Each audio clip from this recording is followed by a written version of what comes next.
Today we are solving, or more or less, we're starting a discussion of who the phone guy actually is. And to start, we should start by hearing what he says the first time we meet this character. Roll the clip.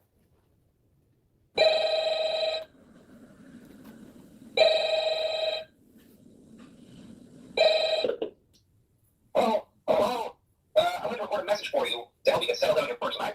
I actually worked in that office before you. I'm finishing up my last week now, as a matter of fact. So I know it can be a bit overwhelming, but I can tell you there's nothing to worry about. You'll be fine. So let's just focus on getting you through your first week, okay? Let's see. First, there's an introductory greeting from the company that I'm supposed to read. It's kind of a legal thing, you know. Welcome to Freddy Fazbear's Pizza, a magical place for kids and grown-ups alike, where fantasy and fun come to life. Fazbear Entertainment is not responsible for damage to property or person. Upon discovering that damage or death has occurred, a missing person report will be filed within 90 days, or as soon as property and premises have been thoroughly cleaned and bleached, and the carpets have been replaced. Blah, blah, blah. Now, it might sound bad. Might sound bad. Alright. Alright. No, but there's really nothing to worry about. Sure. The animatronic characters here do get a bit quirky at night, but do I want them? No. If I were forced to sing those same stupid songs for 20 years and I never got about, I'd probably get a bit irritable at night too. So, phone guy reveals in this moment how long the animatronics have been around. If we're assuming that the game that we play as in number 1 happens in 1993, then that would mean that Freddy Fazbear's Pizza, or at least the animatronics, have been around since 1973. Great to know. So remember, these characters hold a special place in the hearts of children, and we need to show them a little respect, right? Okay. So just be aware, the characters do tend to wander a bit. He knows about this, meaning it had to have happened. Either he have heard of it, or he knows that this is what they do, because he's been studying them. There might be some kind of free roaming mode at night. Something about their servos locking up, they get turned off for too long. They used to be allowed to walk around during the day too. But then there was the bite of 87. Okay, the bite of 87. If they were allowed to walk during the day, before this bite, then what is this bite of 87? There's a lot of conflicting stories in the community, but I have thought that the bite of 87 could be referring to the FNAF 2 location, as many has thought. But it also could be referring to what has been now called the bite of 83. But either way, he says, what? But then there was the bite of 87. And just wait. Yeah. Yeah. It's amazing that the human body can live without the frontal lobe, you know? Meaning, whoever got bit by whatever event it was, survived. It's amazing that the human body can live what? Without the frontal lobe. Meaning, this person, but the way he says it, it's like he knows more than he's actually saying. We all can agree on that, I assume. Concerning your safety, the only real risk to you This is that I watch here, if any, is the fact that these characters, if they happen to see you after hours, probably won't recognize you as a person. Why? They'll most likely see you as a metal endoskeleton without its costume on. Mhm. Now, since that's against the rules here at Freddy Fazbear's Pizza, they'll probably try to forcefully stuff you inside a Freddy Fazbear suit. Now, it wouldn't be so bad if the suits themselves weren't filled with cross-beams, wired, and animatronic devices, especially around the facial area. So you can imagine how having your head forcefully pressed inside one of those could cause a bit of discomfort and death. The only parts of you like to see Why are you telling me this? This is disturbing stuff. Yeah, they don't tell you these things when you sign up. Well, they should tell you when you sign up what you're probably going to get into. Then again, who would sign up to work at this job anyway? But still, if I knew that I could be seriously injured or killed, why would you work there? And Phone Guy, why weren't we told about the things? And he refers to, yeah, they. They, meaning he's referring to a they. Now, there's only two things that I think this could be. It's either referring to William and Henry, which means, this is the crazy part, which means Phone Guy cannot be William Afton. Why? Said it right there. Unless that they is people we've never met. That also could be a theory. But hey, first station degrees. I'll chat with you tomorrow. Check those cameras and remember to close the doors only if absolutely necessary. Conserve power. Alright, good night. Pause. Before we move on, remember, they'll see you as a metal endoskeleton without its costume on. It's against the rules here at Freddy Fazbear's Pizza. Okay. If we know that Henry made the original suits, which we assume are the Five Nights at Freddy's 1 animatronic suits, why would Henry make these animatronics like that unless the purpose was sinister? Which puts up Henry's character as not being everything he may appear. Let's hear what he says to us on the second night of the first game. Hello, yes?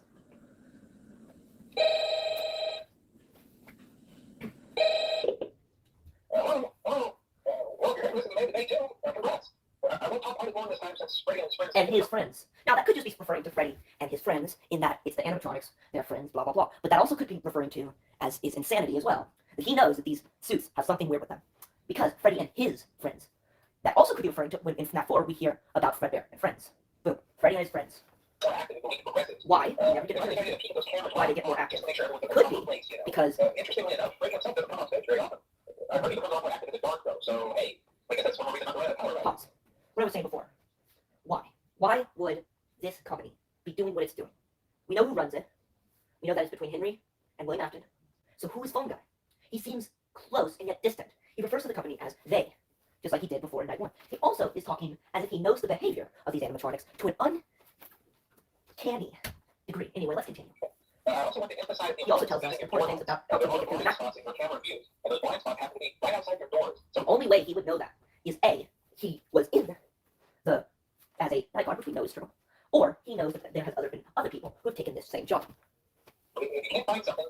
someone like a camera is Referring to Bambi? you might only have a few seconds to react. Nothing would be in any danger, of course. I'm not a punk. You are especially implying that. You spoke the night before that if they catch you, they'll stuff you in a product suit and you'll die. So, not that you'd be in any danger. Of course, I'm not implying that. Oh, man. Okay. Also, check out the current pirate mode from time to time. The character in there seems unique and then he becomes more active with the cameras remain off for long periods of time. I guess you don't like being watched. I don't know. That's referring to I'm Fox. sure you have everything under control. Talk to you soon. So that night, what did we learn? We learned a lot. But night 3 is where it gets strange. Because in the news clipping, when you start the game, it says you'll probably make it, you won't make it past night 3. This is night 3's call.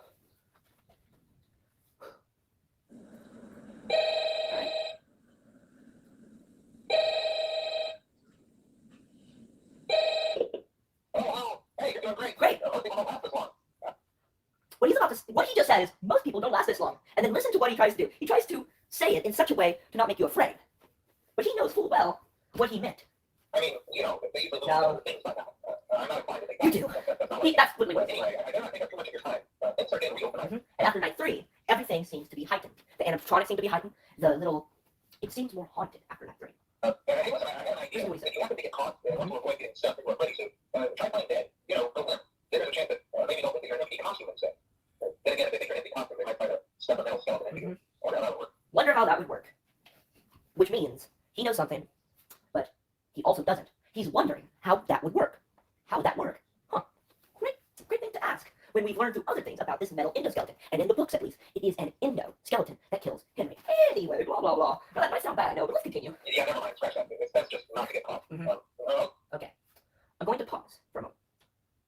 And we're going to go right back to another night. Now, the reason we stopped on the third night is I want to go to Five Nights at Freddy's 2 real quick, because their phone calls are very key to Phone Guy as a character. The first is about a lot of other things, but let's go to night 1 through 3 through 4 through 5. All the phone calls of Five Nights at Freddy's 2, and then we'll know more about this character that we call Phone Guy. And we might make a part 2. Let's hear what he has to say. Hello, and welcome to your new summer job at the new Edinburgh Freddy Fazbear's Pizza. Summer job. Okay. In the time of the events of Five Nights at Freddy's 2, your character is playing in November. How is this a summer job? This has led many to think that he is referring to something that happened the summer before we work, which makes a lot of sense. And we also know that there was murders happened at the number 2 location. Or, as some have thought through the games that have come after, that Juniors is FNAF 2. Makes a lot of sense. But let's continue. Here to talk you through some of the things you can expect to see during your first week here Okay. to help you get started down this new and exciting career path. Now, I want you to forget anything you may have heard about the old locations, you know. Meaning, there was already the 5 missing children that we know about. So that means that the Five Nights at Freddy's missing children that we see in the Foxy Go-Go minigame is referring to what he's saying. Because the company already had a bad reputation, already. Some people still have a somewhat negative impression of the company. That old restaurant was kind of left to rot for quite a while, but I want to reassure you, Fazbear Entertainment is committed to family fun and above all, safety. Safety, you liars. Phone Guy, either you know they are liars or you just believe what they're saying because you work for them in some capacity. They spent a small fortune on these new animatronics. Fortune. Facial recognition, advanced mobility, they don't have to walk around during the day. Let them walk around during the day. What did we just hear? Oh, that's right. The bite of 87. And when does Five Nights at Freddy's 2 take place? 1987. You see where I'm going with this if you don't know. What that means. But most importantly, they're all tied to some kind of criminal database so they can detect a predator a mile away. And the reason for that is there has already, as you said before, have been an incident. There's already been an incident at Freddy Fazbear's Pizza beforehand. This is also referring to the summer before. You see the connection? So the summer before 1987 is 86, similar to close to 1985. So, that's interesting to note. Hey, we should be paying debit card deals. Maybe you should. Now, that being said, no new system is without its Always. kinks. You're only the second card to work at that location. Boom, second guard. The guard he's referring to isn't Jeremy Fitzgerald. Why? Because he says summer job. So this whole call is referring to a summer employee. Someone who was working in the summer at the murders. Before and during the murders. Or right before. Alright, let's continue. The first guy finished his week. Who's the first guy? Many have thought this first guy was someone, but it can't be Phone Guy. Why? Because he refers to it as some other guy. Why would he refer to himself in such that way? Because it's not him. The complaint about conditions. Conditions. Well, what conditions would be going on unless there was something that had already happened? We switched him over to day shift. Yes, and he was shift over to what? The day shift. Similar to how our character also shift over to the day shift. Look, there's probably not much correlation. So, hey, lucky, right? Mainly he expressed concern that certain characters seem to move around at night. He even attempted to get into his office. We also know from Sisk location that the events that he is referring to happened. Freddy Fazbear's Pizza is closed during the events of Sisk location. Alright. Now, from what we know, that should be impossible. That restaurant should be the safest place on Earth. So while engineers don't really have an explanation for this, the working theory is that the robots were never given a proper night mode. So when it gets quiet, they think they're in the wrong room. So then they go try to find where the people are, and in this case, that's your office. Alright. So our temporary solution is this. There's a music box over by the side counter. He refers to the puppet with And it's great. And he wound up remotely. So just every once in a while, switch over to the private counter video feed and wind it up for a few seconds. It doesn't seem to affect all the animatronics, but it does affect one of them. He knows that. Here's the thing. He's either coughing because he needs to cough, or it reminded him of someone. Very interesting. And he knows these robots, but no other person except someone close to him. Right, we give you an empty pretty fast barrier. Problem solved. You can put it on any time and leave it on for as long as you want. Eventually, anything that wanders in will wander back out. He knows this.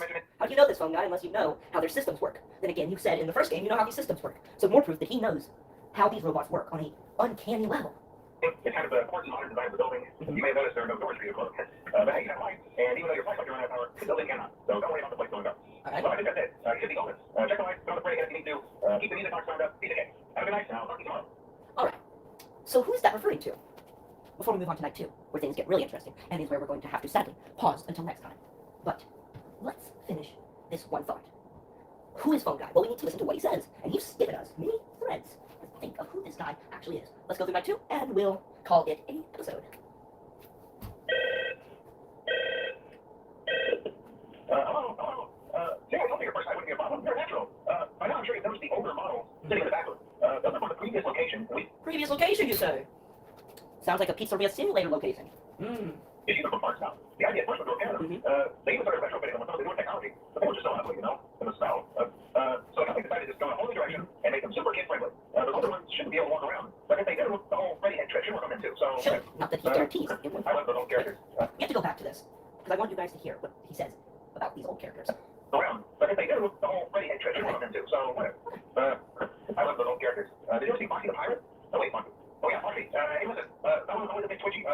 I'm not sure if the Freddy head trick will work on Foxy. If for some reason he activates during the night, and you see him standing at the far end of the hall, just flash your light at him from time to time. Those older models always get disoriented with bright light. We'll call it a system restart or something. Come to think of it, I'm going to try that in any room where something undesirable might be. If I hold it in place for a few seconds, that push might carry over to the newer models too. One more thing, don't forget the music box. I'll be honest, I don't like that other thing. It's always thinking, Okay. It's always thinking. Okay, so he knows that it has something strange about it. I don't think it's very nice before, so just don't forget the music box. Alright. Anyway, I'm sure it'll be a problem. Have a good night, and I'll talk to you tomorrow. Alright. Night 3 is where we'll start next episode. Thank you all for watching on our quest to find out who exactly Phone Guy is. Thank you for watching. Goodbye.